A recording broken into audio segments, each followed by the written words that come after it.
Since aggression is not really a baseline behavior for most rabbits, it's important to evaluate where these behaviors are coming from. If you acquire a rabbit that has come from a harsh beginning, or what the rabbit perceives is a harsh beginning, you might see him kick or lunge or even bite. They might cower in the corner with their rump, their hind end up against the wall in a defensive position. These behaviors do not indicate that it's a bad animal or you just got a bad rabbit. Aggression is just the rabbit talking to you in the only way he knows how.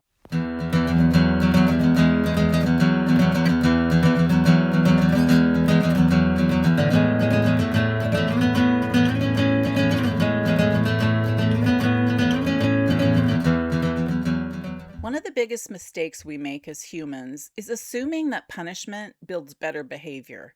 With rabbits, the opposite is true.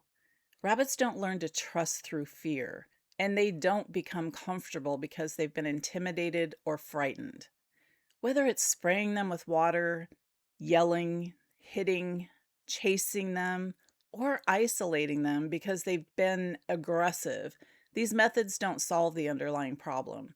They simply teach the rabbit that people are unpredictable and unsafe. To understand why, we need to have it firmly set in our mind what a rabbit is.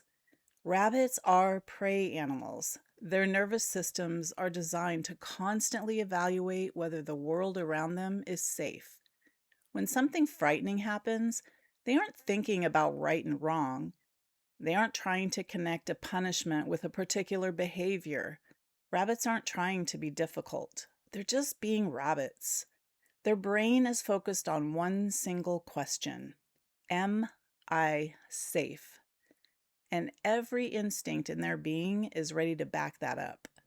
If they don't feel safe, rabbits respond exactly as nature designed them to, with a fear response, or avoidance, freezing, or more defensive aggression. Rabbits can be trained in certain areas, but effective training is a reward system. It should never include punishment tactics. A human's punishment might make a frightened rabbit stop what he's doing in the moment, but it hasn't done anything toward building trust. Punishment simply teaches the rabbit to be more afraid. Fear can look like obedience for a little while, but underneath the surface, the rabbit's stress is growing. Over time, that stress can result in biting, hiding, shutting down emotionally, or becoming even more reactive than he was before. Trust is built very differently with these animals. When we consistently respect a rabbit's boundaries, give them choices, and allow them to feel safe in their environment, their nervous system begins to relax. That's the point when curiosity replaces fear, confidence replaces defensiveness, and genuine trust begins to grow. Lasting behavior change doesn't come from controlling a rabbit. It comes from creating an environment where they no longer feel they have to defend themselves. That requires humans to show them what safety really looks like. One of the most common forms of punishment isn't yelling or spraying with water. It's confinement. A rabbit chews a baseboard, nips during handling, digs at the couch, or investigates something he shouldn't. And the response is to place him back into a cage for hours or even permanently. The intention of strict confinement, like putting a rabbit in a cage or a too small enclosure, may be to teach a lesson. But that's not what the rabbit's learning. Caging a rabbit will make trust issues worsen. It is the very last thing you ever want to do, especially if you're already dealing with a rabbit that was traumatized in his past. And remember, he perceives trauma differently than humans. Remember, rabbits don't understand punishment the way we do. They don't connect being confined with something they did 10 minutes ago. Instead, they simply lose access to the very thing their body needs most: space to move, explore, and express natural for rabbit behaviors. Like it or not, chewing a baseboard or a cord that the rabbit has access to is perfectly natural for them. The rabbit's not doing anything wrong. It's the human that missed a step. And that step is bunny proofing the home, which protects your home and it protects the rabbit. Rather than solving the home destruction problem, prolonged confinement will only increase a rabbit's frustration, stress, and anxiety, and the result will be more unwanted behaviors. When you see something the rabbit has destroyed or chewed on, ask yourself whether the rabbit is misbehaving or simply acting like a rabbit. For these animals, chewing is perfectly normal. Digging is normal. Exploring places the rabbit has access to is also normal, even if you didn't want the rabbit to slip under the couch or under your recliner. If a rabbit has access, he's going to explore any available space. Even rearranging blankets, pillows, or the corner of a couch is part of how many rabbits interact with their environment. When we understand these behaviors as natural instead of defiant, our focus should immediately shift from thoughts of punishment to space management.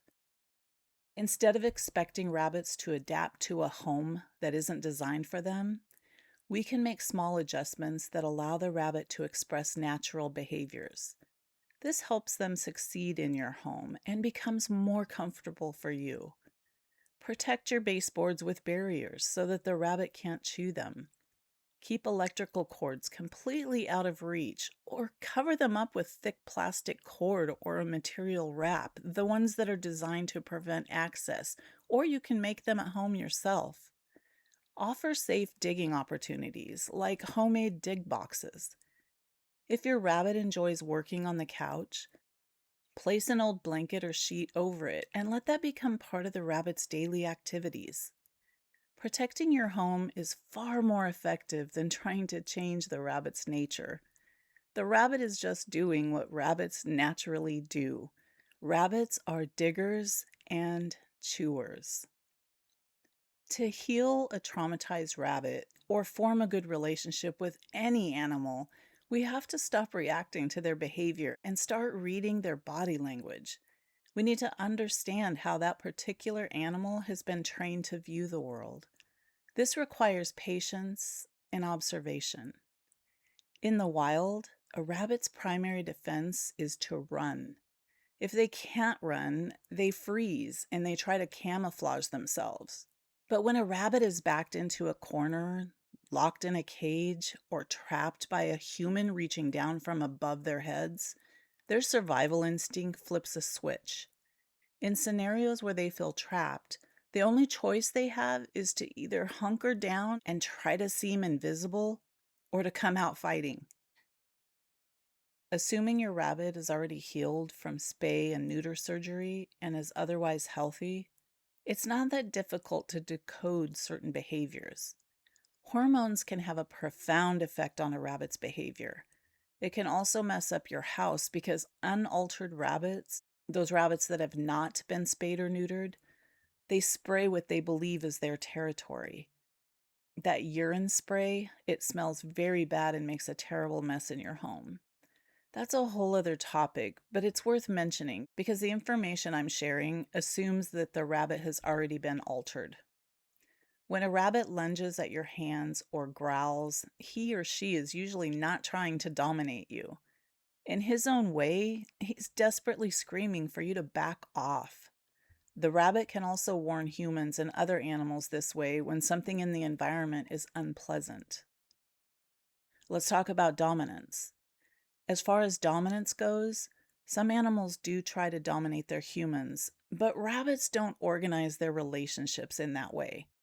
Realistically, a rabbit isn't asking who's in charge here. If he could ask a question in human language directly to us, it would probably be, "Are you a safe human?" Every time a human flinches unexpectedly, yells, or otherwise punishes a rabbit for these aggressive behaviors, it only reinforces the rabbit's fear for humans. A rabbit will instinctually think, "I knew it. Humans are predators, and I have to fight even harder next time to stay alive." It might not make sense to us, but to the rabbit, That's natural. Rebuilding trust requires you to break the cycle entirely.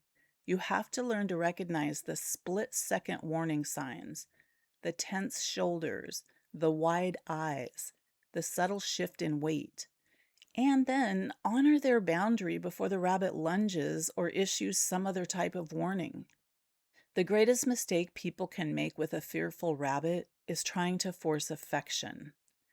They reach out to pet them, which immediately triggers the rabbit's prey reflex.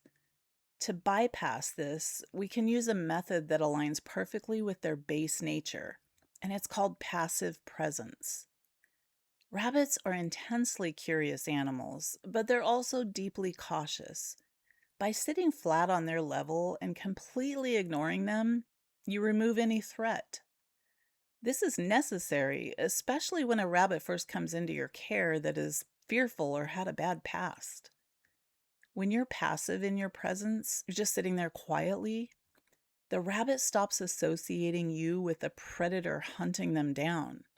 You're constantly reaching out for a cautious animal who's not yet comfortable with you. It feels a lot like chasing, at least from the rabbit's perspective.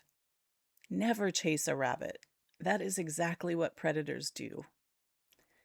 When you lie on the floor in the rabbit's space and you just read a book or work on your phone, you're silently giving the rabbit a feeling that you are safe. You also give the rabbit unspoken permission to become the investigator. At first, the rabbit will start watching you from a safe distance. Eventually, curiosity will override fear. Your bunny will eventually come closer, sniff your clothes, and realize that your presence brings no harm.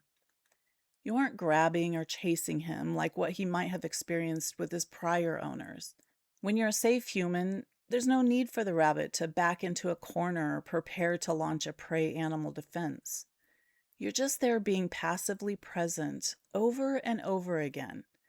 It's the exact moment the wall of trauma begins to crumble for the rabbit. It may take some time. Some rabbits rebuild trust for humans in a shorter amount of time, but some rabbits take a bit longer. Rabbits enjoy being petted on the head. In bonded pairs, they frequently groom one another. It's a pleasant experience for the rabbit, but a traumatized rabbit might be very cautious, even though your intentions are good. Once a rabbit is comfortable being near you, the first physical touch must be done on their terms, respecting their comfort level. Approach the rabbit slowly so he can see your hand coming. It will help him not feel threatened. When rabbits groom one another's heads, it's a sign of high respect and safety. If they melt into the carpet, flatten their body, or begin to softly click their teeth together, it's a sign of bunny bliss and relaxation. That means the rabbit feels safe with you. When that happens, you've successfully translated your intentions into their language, shifting their internal state from a terrified prey animal to a safe, respected companion. Healing a rabbit that seems a little broken takes time. It takes patience, and it takes a willingness to completely unlearn whatever harsh human habits came before you. When your rabbit's defensive wall finally drops, the bond you can form with that animal can be very strong. Trust continues to build over time. Avoid punishment and interact with these animals in a way that they feel safe. That way, everyone and every bun will live a happy and healthy life.